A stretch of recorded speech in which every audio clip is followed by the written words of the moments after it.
దినములు చెడ్డవి కనుక మీరు సమయమును పోనీయక. దేవుడు మనకి ఆయుష్కాలాన్ని ఇచ్చాడు.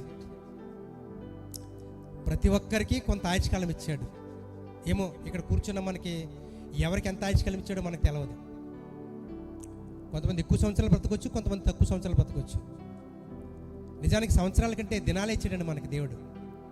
దేవుడు 90వ కీర్తనలో మోషే గారు రాస్తున్నట్లుగా మా దినములు లెక్కించుట మాకు నేర్పించమన్నాడు. అంటే దినాలనే లెక్కేసుకోమన్నాడు కానీ సంవత్సరాలు లెక్కేసుకోమని లేదు. ఏమో ఎన్ని దినాలు బ్రతుకుతాం మనకు తెలియదు. ఆ దినాల్లో ప్రభు చిత్తమెరిగి ప్రభు మనసెరిగి బ్రతకాలంట.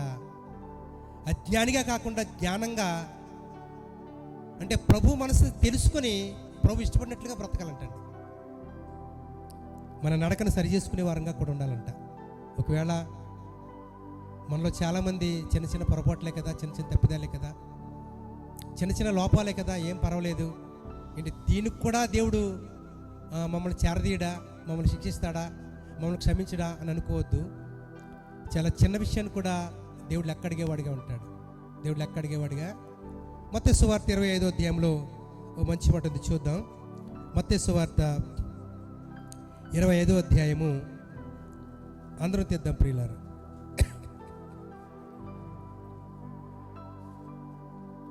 మత్తయి సువార్త 25వ అధ్యాయము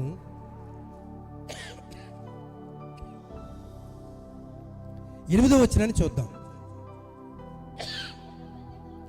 అమ్మా, బుద్ధి లేని ఆ కన్యకలు మా డ్యూటీలు ఆరిపోవచ్చున్నవి గనుక మినీనులో కొంచెము మా కీడని బుద్ధి గలవారిని. చూడండి, ఇక్కడ సమయమును సద్వినియోగం చేసుకోవడం అంటే పెండ్లి కుమారుని కేక వినపడది, రెండవ రాకడ బోర మోగింది, స్వరం వినపడది. ఆ దూత స్వరం విన్నప్పుడు బుద్ధి గల వారు వారితో పాటు నూనె కూడా పట్టుకెళ్ళారంట. దీపాలు వెలుగుతున్నాయి, మధ్యలో అక్కడ ఆరిపోతాయేమో కనుక ఆయన మేము చేరుకోలేము, పెండ్లి కుమారుడు మేము చేరుకోలేమని నూనె కూడా పట్టుకెళ్ళారంట. బుద్ధి లేని వారు దీపాలు చూసుకోలేదు, నూనె కూడా పట్టుకెళ్ళలేదు. కనుక క్రైస్తవులు ఉన్నటువంటి మనము బుద్ధి కలిగిన కన్యకల వలె ఉండాలంటండి.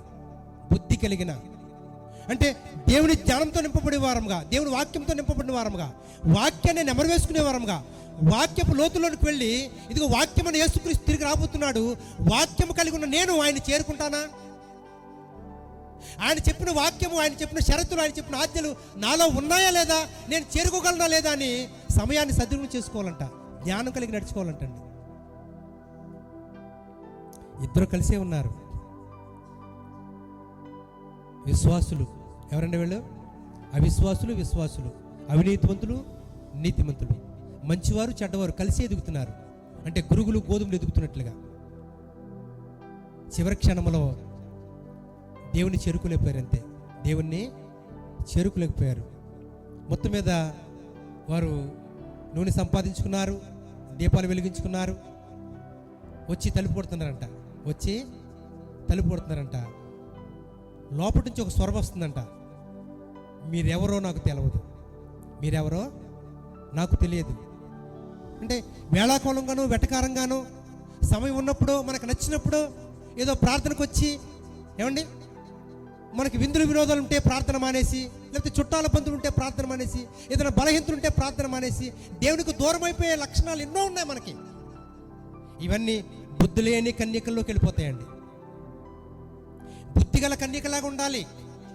ఏమండి, ఎందుకు పనికిరాని ఒక వ్యక్తి, నరమాత్రుడు, నరమానవుడు పరలోకంలో ఉన్నటువంటి దేవుణ్ణి చేరుకోవాలంటే ఎంత నిష్ట కలిగి ఉండాలో చూడండి.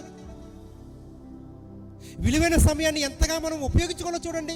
సమయమును పోనీయక అంటున్నాడండి. ప్రతిరోజు, ప్రతి గంట, ప్రతి నిమిషం, ప్రతి క్షణం కూడా విలువైందేనండి దేవుని కొరకు బ్రతకడంలో. మనకు నచ్చినప్పుడు, మనకి ఇష్టమైనప్పుడు, లేకపోతే మనం కోరుకున్నప్పుడు, మనం అనుకున్నప్పుడు వెళ్ళేది సమయాన్ని సద్వినియోగం చేసుకోవడం కాదు ప్రియమైన దేవుని పిల్లారా. అన్ని వేళల్లో, అన్ని సందర్భాల్లో ఈరోజు ఆరాధన, ఈరోజు వాక్య కూడిక, ఈరోజు ప్రార్థన కూడిక, పలానా తల్లి, పలానా సహోదరి, పలానా చెల్లి కృతజ్ఞత కూడా పెట్టుకుంది, నేను వెళ్ళాలి, అది నా సంఘము, నా కుటుంబము అని ఆలోచన కలిగి సమయాన్ని సద్వినియోగం చేసుకోవాలంట. విలువైన సమయాన్ని దేని కొరకు కేటాయిస్తున్నాం ఒకసారి ఆలోచించండి.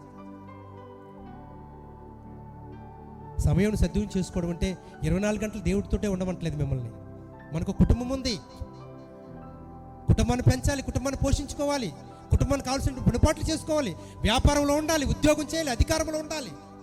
అట్ ద సేమ్ టైం దేవుని కూడా సమయం ఇవ్వాలి. మహారాజు అయినటువంటి దావీదు గారు ఓ ప్రధానమంత్రి హోదాలో ఉండి కూడా దేవుడిచ్చిన సమయాన్ని సద్వినియోగం చేసుకుని రాజ్య పరిపాలన చేస్తున్నాడు. అదే సమయంలో దేవుని ఆరాధిస్తున్నాడు. ఆయన నోటి వచ్చే మాట ఏంటో తెలుసండి?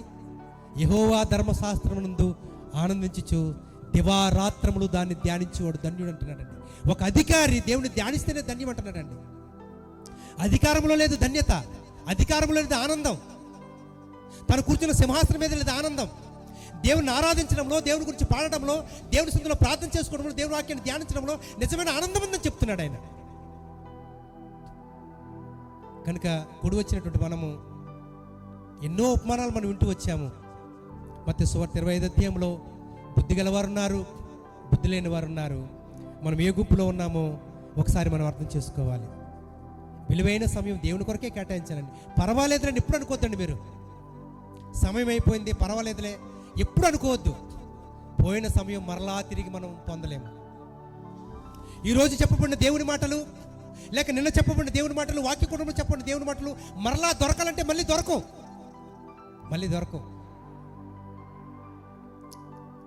ఎప్పటికప్పుడే నూతన ఆహారాన్ని, జీవాహారాన్ని మనకు అందించే దేవుడిగా మనకున్నాడు. ఆ జీవాహారాన్ని భుజించాలి. నా శరీరాన్ని ఎలా పోషించుకుంటున్నానో నా ఆత్మను కూడా అలా పోషించుకోవాలి. వాక్యము ద్వారా ఆలోచన కలిగి దేవునికి విలువైన సమయం ఇచ్చే వారం ఉండాలి.